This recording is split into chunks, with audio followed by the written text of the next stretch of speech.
इस वीडियो में हम करेंगे कक्षा 10 का प्रश्नावली 6.3 का प्रश्न नंबर 4। इससे पहले वाली जो भी प्रश्न है वो सभी मैं प्लेलिस्ट में डाल चुका हूँ। अगर आप देखना चाहें तो प्लेलिस्ट पर जाकर देख सकते हैं। प्रश्न 4 है, आकृति 6.36 में कौन सी आकृति? आकृति 6.36 में। ये आकृति आपकी बुक में दी हुई है। आकृति 6.36 में क्यू आर बट्टे क्यू एस। क्यू आर यानी कि बड़े त्रिभुज की भुजा बट्टे क्यू एस यानी कि बड़े त्रिभुज की भुजा बट्टे छोटे त्रिभुज की भुजा बराबर है क्यू टी बट्टे पी आर। क्यू टी इसके बड़े त्रिभुज की बड़ी भुजा बट्टे है पी आर यानी कि पी आर ये वाली भुजा के। ये हमें दिया हुआ है। आगे है तथा कोण 1 बराबर कोण 2 है। कोण 1 बराबर कोण 2 है। ये वाला कोण इस कोण के बराबर है। दर्शाइए कि त्रिभुज पी क्यू एस समरूप है त्रिभुज टी क्यू आर। कौन सा त्रिभुज? P Q S.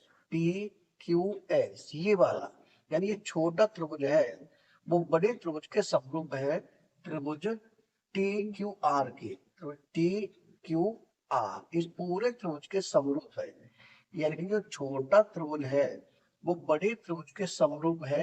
ये हमें दिखाना है, ये दर्शाना है। तो सबसे पहली हेडिंग क्या है? दिया है। दिया है में जो भी हमें दिया है उसे लिखेंगे। यानी कि हमें दिया है क्यू आर बट्टे क्यू एस तो इसे लिखेंगे क्यू आर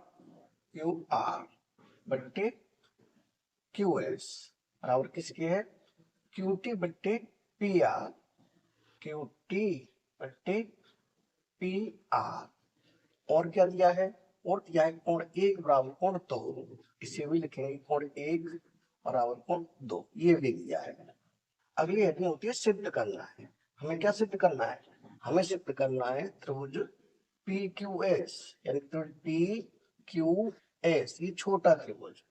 तो लिखेंगे यहाँ त्रिभुज पी क्यू एस समरूप है त्रिभुज किसके? टी क्यू आर की। त्रिभुज टी क्यू आर यानी बड़े त्रिभुज के समरूप है त्रिभुज टी क्यू आर यानी कि छोटा त्रिभुज बड़े त्रिभुज के समरूप है। ये सिद्ध करना है। अगली हेडिंग होगी प्रमाण। प्रमाण में हम इसे सिद्ध करेंगे यानी कि प्रमाण में हम लिखें कोण 1 बराबर कोण 2 तो इसे लिख लें कोण 1 बराबर कोण 2 ये हमें दिया हुआ है। कोण 1 ये हो गया और कोण 2 ये हो गया। कोण 1 के ठीक सामने की भुजा कौन सी होगी? ये हो जाएगी पी आर। तो यहाँ लिखेंगे पी आर बराबर कोण 2। कोण 2 के सामने की भुजा होगी कौन सी? ये हो जाएगी पी क्यू। पी क्यू क्यों होगी बराबर? क्योंकि बराबर कोणों की समूह भुजा बराबर होती है। तो यहाँ लिख देंगे बराबर बराबर कोणों कोणों की सम्मुख सम्मुख भुजाएं भुजाएं बराबर होती है बराबर होती है होती है। यानी कि जब कोण बराबर होते हैं तो उनकी सम्मुख भुजा भी बराबर होती है। तो यही हमने यहाँ लिख दिया। अब हम क्या करेंगे? अब लिखें इसे यानी कि क्यू आर बट्टे क्यू एस। तो यानी कि क्यू आर बट्टे क्यू एस बराबर किसके है? क्यू टी बट्टे पी आर। क्यू टी बट्टे पी आर।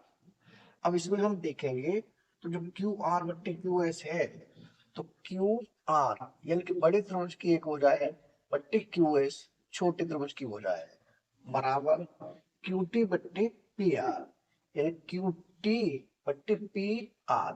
जहां पर ये पी आर है अगर पी आर की जगह पे पी क्यू हो जाए तो यानी बड़े त्रिभुज की एक भुजा और छोटे त्रिभुज की एक भुजा यानी कि बड़े त्रिभुज की दो भुजा हो जाएंगी छोटे त्रिभुज की भी दो भुजा हो जाएंगी।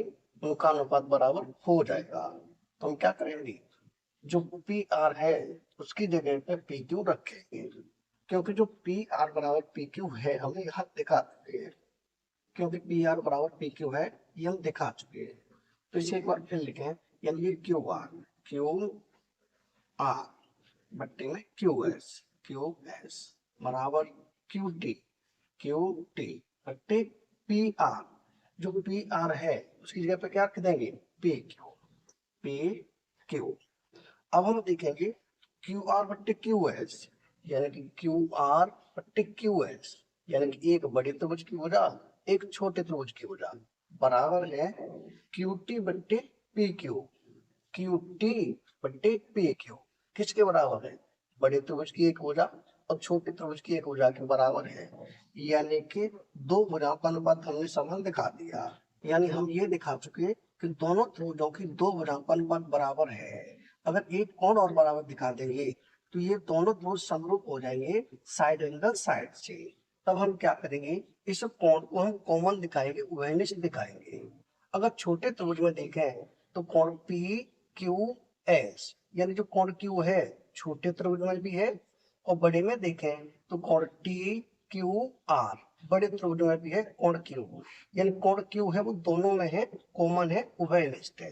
तो इसे हम यहाँ लिख देंगे, यानी कोण क्यू बराबर है कोण क्यू।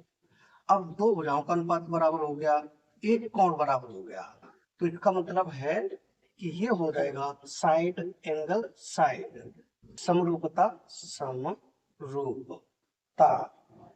नियम से,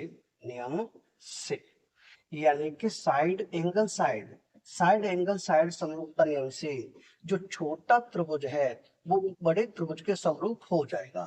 यानी कि त्रिभुज पी क्यू एस, यानी कि त्रिभुज पी क्यू एस समरूप होगा त्रिभुज बड़े त्रिभुज के, यानी त्रिभुज टी क्यू आर के, त्रिभुज टी क्यू आर, यानी कि छोटा त्रिभुज बड़े त्रिभुज के समरूप हो गया। हमें क्या सिद्ध करना था, हमें सिद्ध करना था त्रिभुज पी क्यू एस, तो त्रिभुज पी क्यू एस समरूप है त्रिभुज टी क्यू आर, समरूप त्रिभुज टी क्यू आर, जो हमारा सिद्ध हो चुका है। यानी प्रश्न नंबर 4 हो चुका है कंप्लीट। अगर वीडियो पसंद आए तो लाइक करें, कमेंट करें, अपने दोस्तों के साथ शेयर करें। धन्यवाद।